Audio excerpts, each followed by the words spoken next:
Kevin Stefanski feels like his job may be on the line? I don't concern myself with outside type of things. But I'm committed to his development, just like all of our rookies. So we'll continue to focus on getting our guys better. And that's what we'll stay committed to, and that's what's important to me.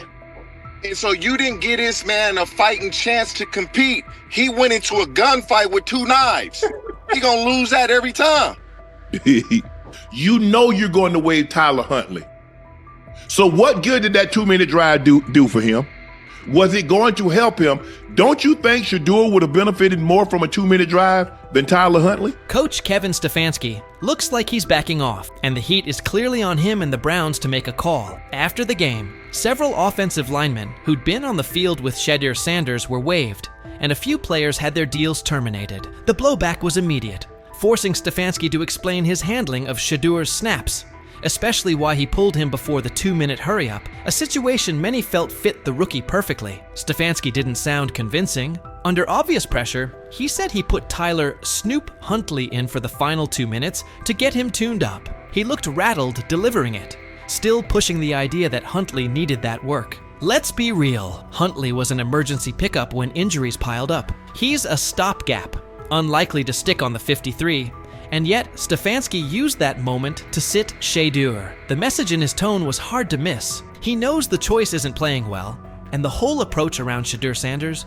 is already blowing back on the staff. Before we go deeper into Stefanski's full comments and what they mean going forward, don't forget to like the video and subscribe for more updates. As for the decision itself, the head coach's shaky explanation only highlighted how tense things have become. Framing the move as a tune-up for Huntley doesn't track with the stakes or with Shedeur's development timeline. It looks less like a plan and more like a scramble, and it's starting to backfire.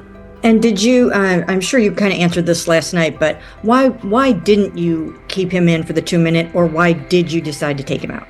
Yeah, nothing more than decided to give Snoop. TJ Houshmandzadeh, the former NFL wideout, didn't mince words about Kevin Stefanski's handling of Shedeur Sanders. He said that in all his years around the league, he's never seen a coach appear so uninterested in a player's success. To Houshmandzadeh, Stefanski's choices look personal, like there's a grudge against Shedeur, and that's what he finds most troubling. TJ Houshmandzadeh called the bias blatant and cautioned that, if it's real, the push on the Browns to dismiss Kevin Stefanski will only intensify.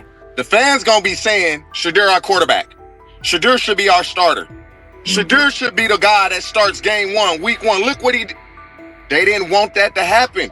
And I don't know what's going on with Kevin Stefanski. It's almost as if, and I don't even want to say this, but I'm going to say it anyway. And that's exactly how it came across. Kevin Stefanski's body language said plenty. He looked like a coach feeling the axe over his shoulder. TJ Houshmandzadeh added that this isn't the first time Shedeur Sanders has been treated this way. He pointed to the opening preseason game, where Shedeur was sharp, yet Stefanski offered no real praise. Now, after what unfolded yesterday, it looks like Stefanski is pushing the idea that Shedeur was at fault, almost as if he's trying to validate the staff's stance that they were right and Sanders was wrong. TJ even suggested it felt like the situation was engineered from the start to make Shedeur come up short. Well, like when he played well the first game, he was so off-putting, like, oh yeah, well, we'll see what happens next. Like, he played great, man. He exceeded our expectations. He didn't say none of that. And Right. So to me, it's as if they want him to fail so they can justify doing what they want to do. And Houshmandzadeh's red holds up. From the very first preseason outing, Kevin Stefanski's slant felt apparent. Even after Shedeur Sanders put together an impressive, mistake-free showing, Stefanski declined to highlight him, retreating to broad comments about developing all the quarterbacks and skimming past Shedeur's standout work. It didn't come across as genuine buy-in on Shedeur's future in Cleveland. Now the spotlight is squarely on Stefanski, who seemed intent on easing Shedeur towards the margins. Ironically, the coach looks more vulnerable than the rookie. After weeks of rigid messaging and thin criticism, he's suddenly pivoting, saying they'll concentrate on developing Shedeur Sanders. An about-face that screams pressure from the fan base. And it isn't only fans. Reporters and analysts are pressing him as well. Emmanuel Acho weighed in, arguing that by placing Shedeur with an offensive group filled with players unlikely to make the 53, Stefanski engineered a no-win evaluation. Acho's point was straightforward. Even a quarterback with Tom Brady's resume would have struggled in that setup with that caliber of support. In those conditions, any rough patches for Shedeur were predictable, an indictment of the context, not the quarterback. What a COVID year, so he gave everybody an extra year if you wanted it. Understandable. But listen, What the chat say? Who the chat believe he took a shot or no? Let me look in the chat. I ain't even open my phone. Hold on. I'm curious to see what the chat would think. They are saying Hushman Zeta's take still holds. From the first preseason snap, Kevin Stefanski's slant felt obvious. Even after Shedeur Sanders delivered a crisp, mistake-free showing, Stefanski sidestepped any real credit, defaulting to broad talk about developing all the quarterbacks and skating past Shedeur's standout work. It didn't read like genuine buy-in on Sanders' future in Cleveland. Now the spotlight has swung to Stefanski, who looked intent on easing Shedeur to the edges of the plan. Ironically, the coach seems more vulnerable than the rookie. After weeks of rigid messaging and thin critiques, he's suddenly pivoting, saying they'll focus on developing Shedeur Sanders. A shift that screams fan pressure. And it isn't only the fan base. Reporters and analysts are pressing him too. Chad Okosinko weighed in, arguing that by sticking Shedeur with an offensive group filled with fringe or soon-to-be-waived players, Stefanski set up a no-win evaluation. Ochocinco's point was straightforward. Even a quarterback of Tom Brady's caliber would have struggled in that environment with that level of support. In those circumstances, any rough patches for Shedeur were predictable, an indictment of the setup, not the quarterback. Chad Ochocinco warned that the chorus of team-friendly critics would soon start branding Shedeur Sanders a bust, reducing him to fifth-string status, and the real problem would get ignored. Kevin Stefanski put Shedeur in a no-win setup. Despite growing backlash, Ochocinco argued this all looks like a coordinated effort to drag Shedeur down, with more energy spent tearing him apart than acknowledging why he struggled. He was right about the setup, but wrong about the Browns skating by. Fans are loudly calling for Stefanski's job over what they view as clear bias towards Shedeur Sanders, and that pressure is only intensifying. Skip Bayless also weighed in, blasting Cleveland's approach as the worst way to handle a young quarterback. He pointed to a recurring pattern. Shedeur has been consistently mishandled by Stefanski and by the organization, and that this isn't a one-off misstep. In Bayless's view, Sanders hasn't been given a fair runway or the right support, and the way the team has managed him has only piled on the pressure, making it even harder for him to succeed. I'm outraged, I'm sickened, and I'm saddened.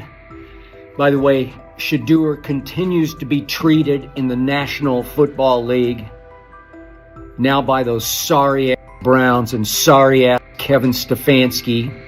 Given how this has played out with Shedeur Sanders, it's hard to escape the sense he was put behind the 8-ball from the start. When he made his first preseason start, Stephen A. Smith said the Browns were setting Shedeur up to fail, and recent events only strengthen that take. Between the lack of meaningful first-team reps and a string of puzzling play calls, the context never looked built for growth. At this point, the pattern makes his setbacks feel less like natural growing pains and more like the product of an environment that was never set up for him to succeed. So he says, this is exactly what he says.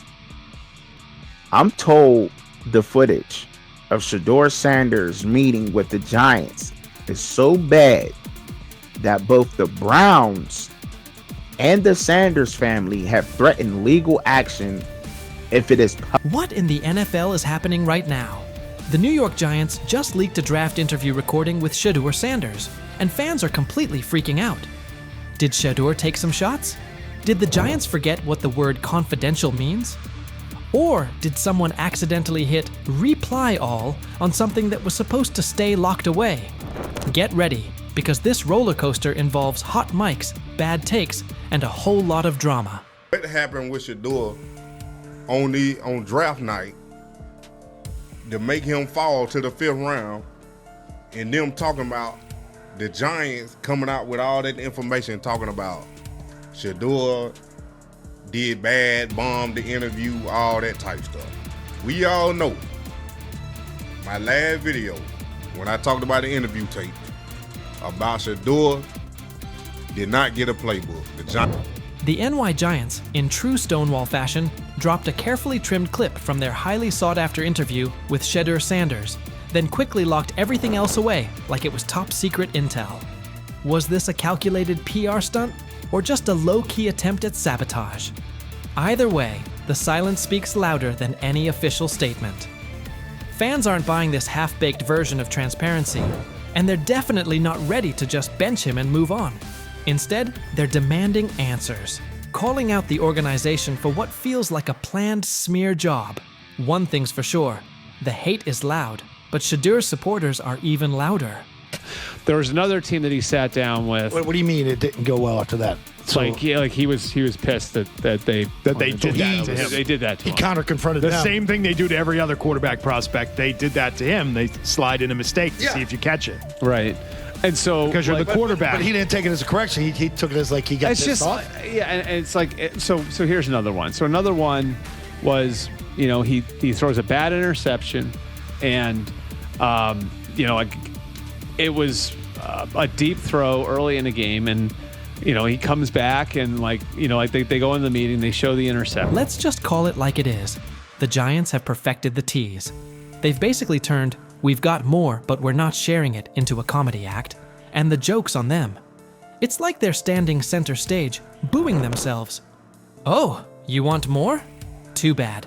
We're guarding it like Grandma's secret lasagna recipe. Congrats, Giants. You've officially become the talk of TikTok, X, and even Aunt Barbara's Facebook. Yep, the holy trinity of online outrage. This whole thing screams drama, screams petty, and definitely screams PR disaster in a fitted cap. Just release the full tape before fans start pulling up to headquarters with pitchforks. And popcorn. GM is getting fired. The GM, who was that nigga that Jaden Daniels. The GM is on film that the nigga's son, the nigga asked his son last draft, yo, who you think I should pick? His son like, yo, you need to get the Jaden Daniels nigga, B. This is what his son, it's on tape. You should go Jaden Daniels. He laughing at his son. And all right, cool, get Jaden Daniels. I don't even know how that tape got out. I wouldn't have let the shit get out personally. Meanwhile, Shedeur, the latest poster boy for maybe the Giants don't like talent unless it's dressed in blue and red confetti, is soaking it all in like it's just another day at practice. And here's the best part of the irony. The Giants tried to label him as all hype, no substance, a paper tiger. But instead, they accidentally turned him into the hottest name being mentioned by every sports analyst out there. They tried to bury the story, but somehow ended up stamping it in bold. It's the classic case of ignoring a trending conversation for so long that sure, people get annoyed, but at the same time, they keep your name alive better than your own PR team ever could. It's funny. New York Giants, where these tapes at? You hear me? Because if Shedeur Sanders was so unprofessional, y'all would have leaked the tapes for the whole world could see, right? Because understand, it's a lot of he say, she say. But one thing I do know, as a young black man growing up in this world, being straightforward and not sugarcoat anything. Oh, this narrative is pure gold. Giants PR completely skipped subtlety and went straight to the "we don't like his dad" playbook. A move so awkward, it's like trying to dunk and ending up in a kiddie pool. You can almost picture them brainstorming it. Yeah, we're just not fans of QB families that aren't ours. Because nothing screams professionalism quite like having zero self-awareness. And the fan reactions? Absolutely priceless. That one little clip was all it took to set the internet on fire. Keyboards everywhere started lighting up. People are asking, why hide the good stuff? What are you trying to cover up? If there's really nothing to hide, why not just drop the full thing? And spoiler alert, they weren't whispering. Social media exploded faster than a New York City grill on Memorial Day weekend. Them out. Another moment. What they do during the film and the combine and the meetings is teams will install mistakes intentionally planted in the install, and they want you to catch them. Shedeur didn't, and when a coach called him out, once again, it didn't sit well. It's like, bro, there's not many teams needing quarterbacks. especially since Pittsburgh appears to have a deal with Aaron Rodgers and Tennessee's getting Cam Ward. So you're down to the Giants, who are not in. And that brings us to the next tasty slice of irony. By refusing to release the full interview, the New York Giants probably thought they were hurting Shedeur Sanders' image. But instead, they ended up throwing gasoline on the hype train. Rather than shutting things down, they made him look like the kid who grabbed the last cookie and somehow got blamed for taking the whole jar. Only difference? This kid's got cameras on him 24/7, and he's handling the heat like a seasoned pro. Now, every move he makes is being broken down, every throw studied like it's a presidential debate.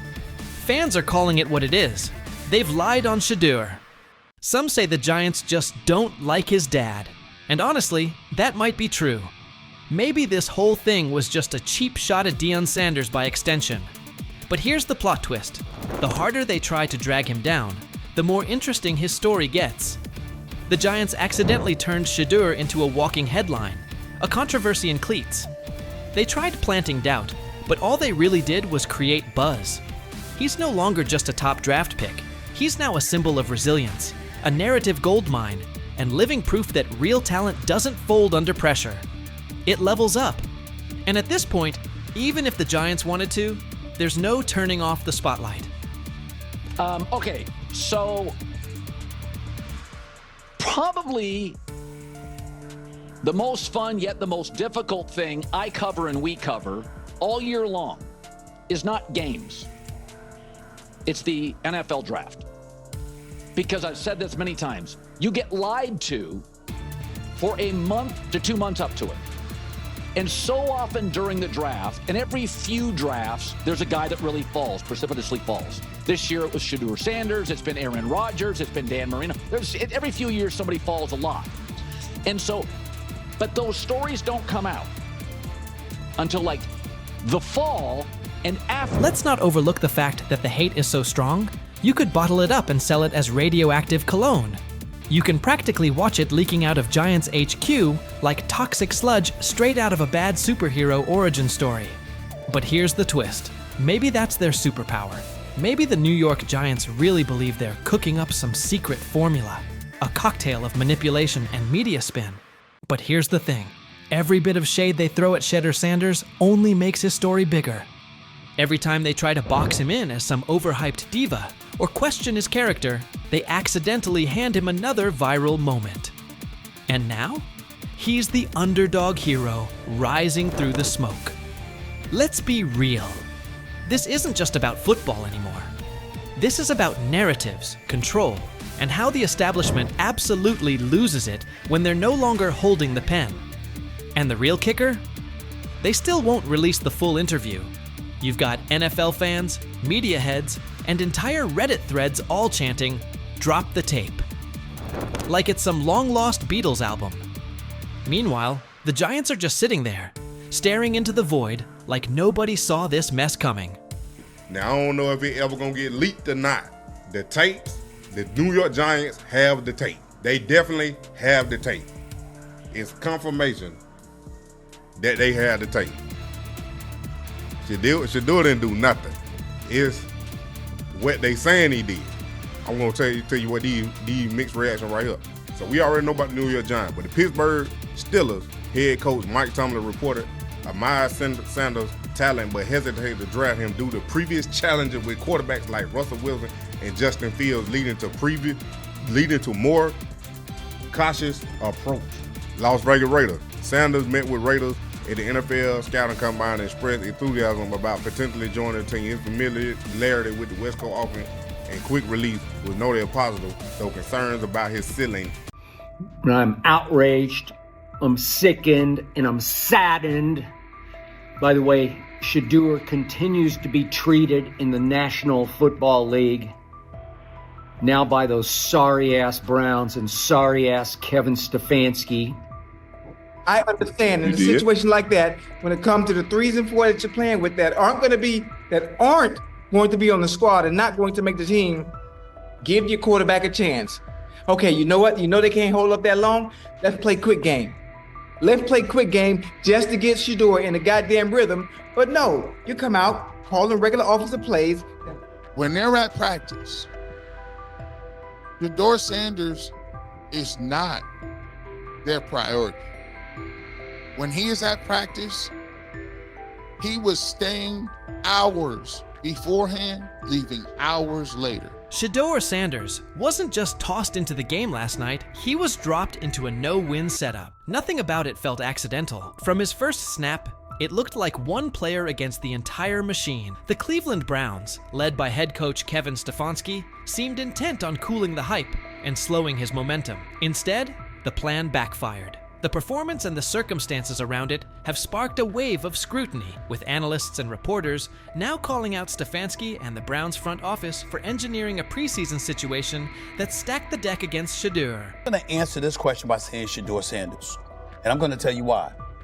I think he's being set up to... Stephen A. Smith said from the outset that the entire preseason would be engineered to undermine Shedeur Sanders. He argued that even starting the first preseason game was part of a plan to make him stumble, fueling the idea that he's just a fifth-round pick, and validating the skeptics. Whether that blueprint existed before the games kicked off or not, it didn't stop there. Now, attention has turned to Kevin Stefanski and the Cleveland Browns for placing Shedeur in an unfamiliar system and circumstances that set him up to falter. Garrett Bush echoed that criticism, noting that regardless of how hard Shedeur worked before and after practices, he was never treated as a true priority in their plans. When they're at practice, Shedeur Sanders is not their priority. When he is at practice, he was staying hours beforehand, leaving hours later. Kevin Stefanski doubled down, saying his group was executing and placing the responsibility squarely on Shedeur Sanders for the miscues. When pressed on whether having Shedeur work all week with third and fourth team units contributed to the mistakes, Stefanski wouldn't budge. Rather than acknowledge that first team reps might have better prepared a rookie, he waved off the idea and reiterated that his job is to develop young players. But what kind of development plan withholds meaningful snaps with starters, then drops a promising prospect into live action and expects him to run concepts he's never practiced with them?